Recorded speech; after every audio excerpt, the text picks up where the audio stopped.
Hey everyone, it's Ashley. Welcome back to my channel. Today I'm going to share with you how to make these personalized baby quilts from start to finish. Stay tuned. For this baby quilt, we are going to need some supplies. First, we're going to need a 36 by 36 inch cut of fabric. So that's just 1 yard. We're also going to need batting, and that's going to measure 34 by 34 inches. For the front piece, we're going to just use white today. This measures 32 by 32 inches. You can use whatever color you want. I just like the look of white and makes the quilt look really nice and crisp.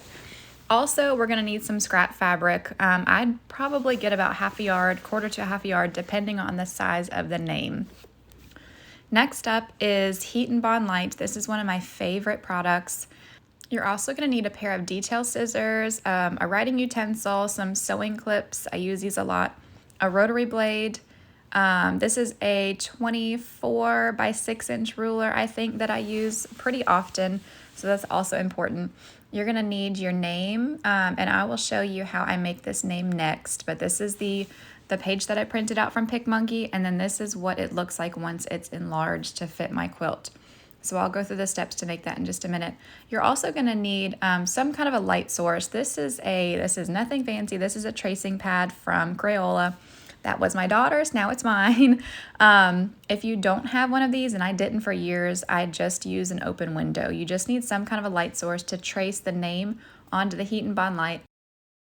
First step is making the name for the quilt, and I'm going to hop on over to my printer app to show you how I did that first, and then we're going to talk about the name. I have an HB printer. It is nothing special. I think I spent less than $100, but from PicMonkey, I make all of my quilts from PicMonkey originally with the fonts. They have some really cute options. I will put a link in the description box below. I think this is the Jeremy font. But you're going to go into there and open up any kind of document, spell out your name, print it out, and then I'm going to scan it into my HP printer app. And then from here, I'm going to resize it. So in this particular app, I'm going to edit it and then crop it.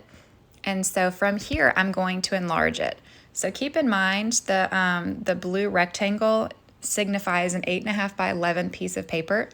So as I enlarge it, I'm kind of thinking about the size of my quilt and how big or small I want my name.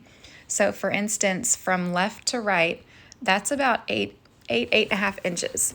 So here, my name takes up 8 inches, then I can scoot it over again and see roughly my name's gonna take up about 16 inches. So I wanna make it a little bit bigger.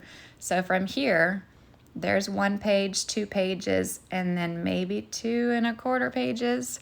So that's about 18-ish inches long, which I'm happy with that size. It's a 32 by 32 quilt, so an 18-inch name will be about perfect. So from here, I'm going to print out the individual pages. So right now, I'm going to print out the R and the I. So I'm going to press done, and then I'm going to print this page only. Once it's sent to the printer, I'm going to go back. I'm not going to press done. I'm going to press back, or else you have to start all over again. Press back, I'm going to edit again, and then crop it. From here, instead of resizing again, I'm just going to move my name over so it will connect to the printed page. So I already did the RI, now I'm going to move on to the LE and then some of the Y. I'm going to go ahead and print this page. This is going to make a lot more sense once I have the pages in front of me. So to get the whole Y, I'm going to drag it up into and center it inside the page. It doesn't matter that it's straight across. When I fit my pages together, I can kind of offset them to make sure the name is straight.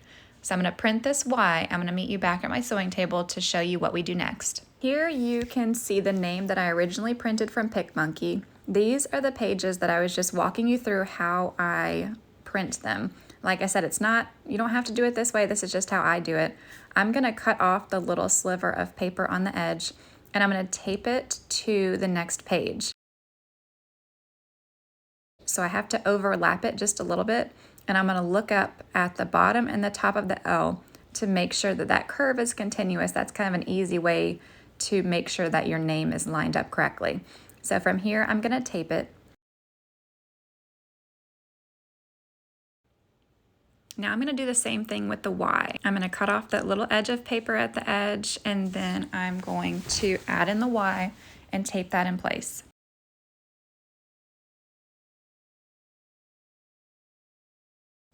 Keep in mind, if you're doing a bigger quilt, you're obviously going to need a longer name or whatever size that you want.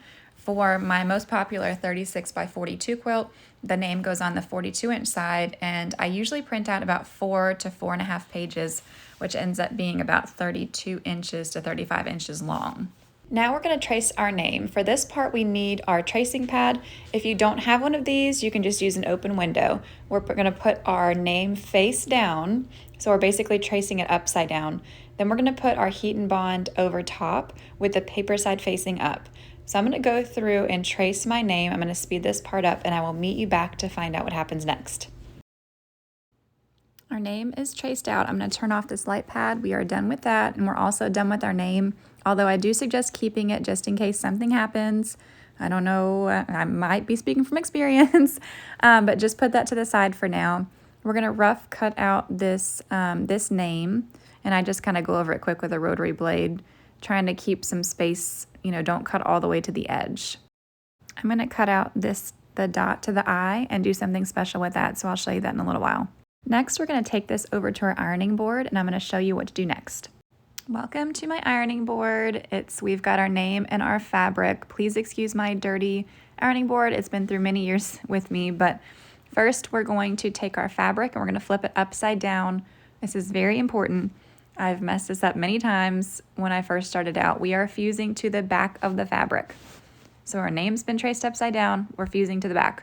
So set your fabric out first.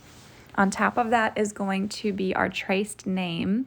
So once you lay that on top, you kind of have to position things around so that you get your entire name. Watch out for the selvage. Don't put anything that's inside of the letters that you don't want to see on the front. So keep in mind the selvages. If your fabric is directional, also keep that in mind as you're placing your name on there.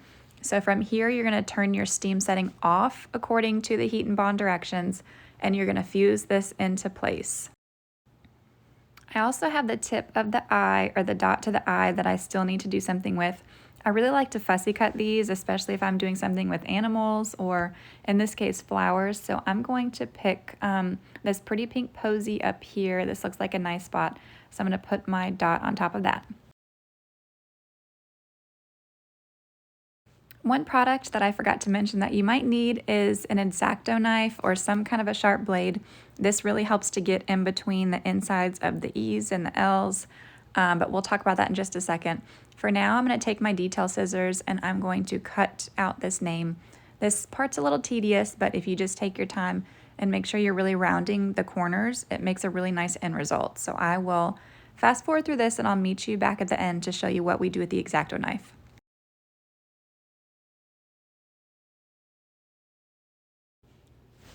Now that our name's been cut out, we just have to worry about the inside of the letters that we haven't gotten a chance to cut out yet. So let me get this straight and you can see what we've got going on here.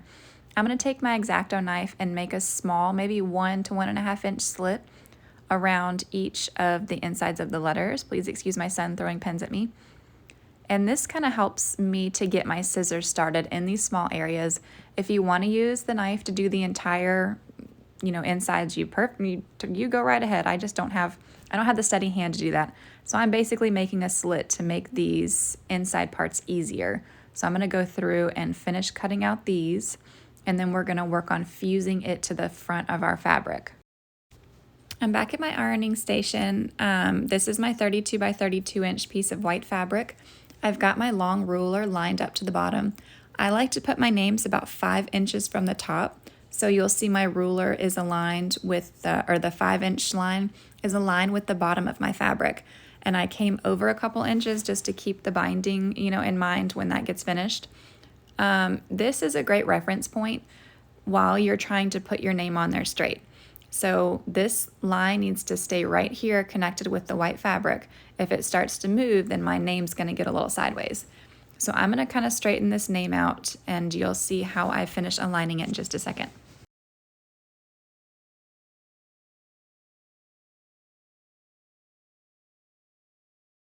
Since this font is a little weird, most fonts are straight across. This font kind of goes up and down a little bit, but I do know that the I and the E are both straight. So I'm going to make sure that those two are both touching the ruler, and then the rest of the letters kind of go as they please from there. If you're ever confused, look back at your reference of the printed out name, and then that'll give you a better idea. I also need to place my I, so I'm going to put that on top.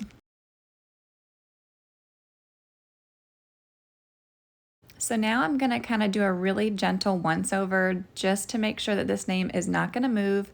I'm going to start at the top of each of the letters and kind of work my way across and go down, and then I'm going to move my ruler out of the way. This is just so I know the name hasn't moved, it's still straight and right where I put it. Then I'm going to take my time and really fusing this name onto the quilt.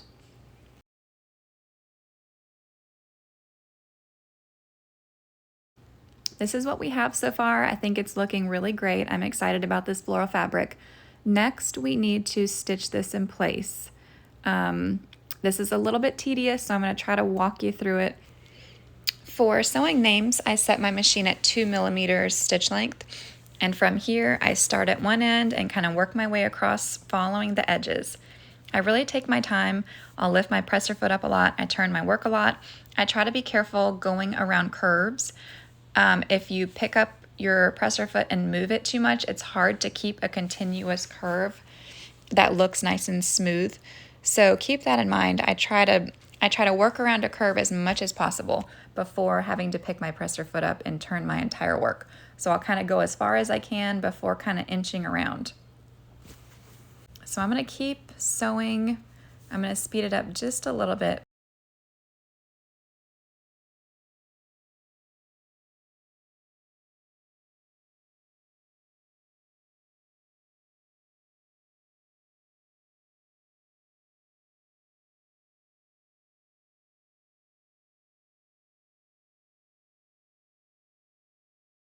This is what we have so far. I've got my name stitched in. As you can see, I've left open some of the inner letters. Not all of them. I stitched in the L, but the Y, the E, and then the I over here, I left open as well. I like to free motion those in. If you're not comfortable doing that, then I would have gone ahead and stitched them at my sewing machine.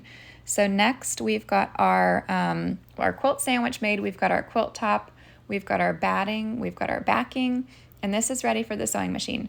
I usually do an all over meander. This is my favorite kind of thing to quilt on top of these. I think it looks really elegant. It's simple. I can get through them quickly, but you can make this as complex or as simple as you want. In the future, I'll probably be doing a more in-depth quilt video that shows you how to do a quilt sandwich, that shows you how to set your machine up for free motion quilting. But for today, I'm just going to go ahead and do a time lapse of my quilting, and then we're going to come back and talk about all the little things. You'll see me free motion quilt all the extras in. We're going to meet back here and I'll show you how to do the binding, and then we'll be done.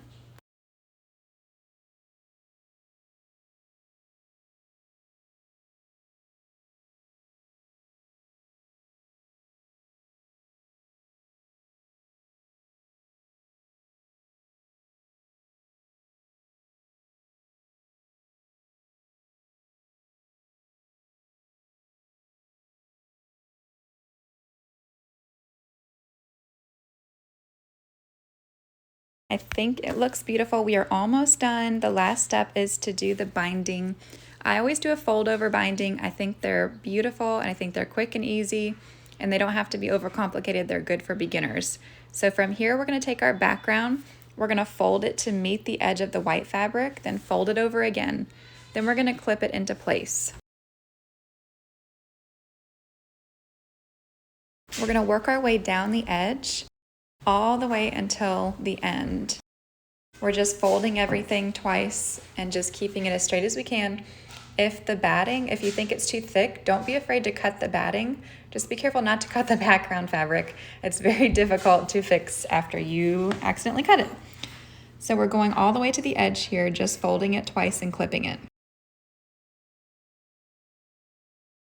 Once you get to the edge, we're gonna double fold the side, And then we're gonna go on this bottom side and we're gonna fold it just like we did the others. So we're kind of making this double folded corner. We're not doing any mitering. We're gonna clip this into place, and then we're gonna continue on the side just doing a double fold. I'll show you again on the next corner how I did that again.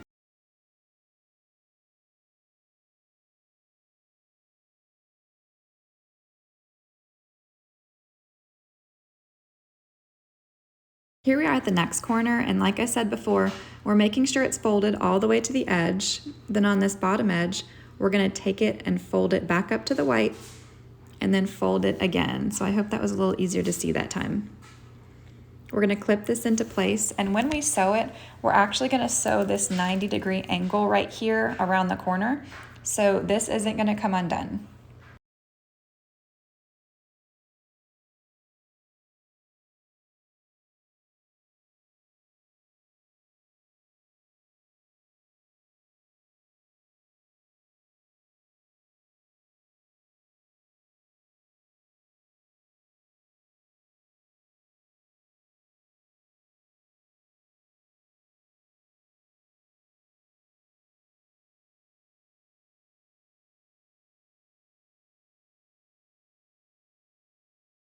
Now that we've got our binding in place, next it's time to stitch it in place. I like to pull up the bobbin thread while I'm doing this just so you don't get that weird little nest on the back. And once I begin sewing, I'm not going to backstitch till I get to the end just to keep things neat. But I'm going to stay as close to the edge as possible. And you also need something to put your clips in so you don't have this stack right here like I usually do. So you're going to start sewing, and when you get to the corner, you're just going to just keep moving forward until you get to the edge. So just keep stitching, and then you're gonna stop right where my finger is. And then you're gonna back stitch, staying on the line that you just sewed.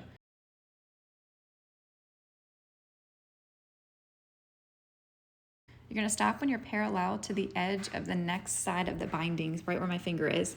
And I'll zoom in just a second so you can see what I mean. So from here, I'm going to turn to the right, and I'm going to create this 90-degree angle. I'm going to sew straight to the edge, and then I'm going to back up, and I'm going to turn my work all the way around. The reason I do this is so I'll have one continuous line. You don't want to get here and then have to do a little zigzag and get back in place. We're trying to keep things as neat as possible. So by doing those straight lines, it keeps your work really clean. And I'm about to get to the next corner, and I'll show you once more what I do.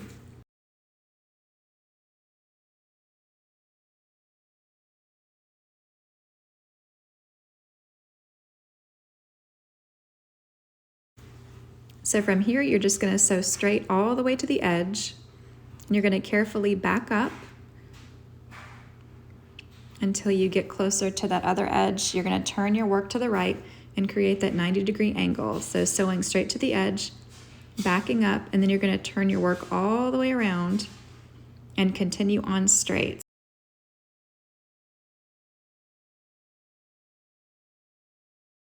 We've made it to the end. I hope you love what you've created. If you liked this technique, you can use this for other things besides quilts, t-shirts, sweatshirts. Try it, let me know. If you love the quilt but don't want to make it yourself, find these in the link below in my Etsy shop. Don't forget to like and subscribe for more tutorials. Thanks, y'all.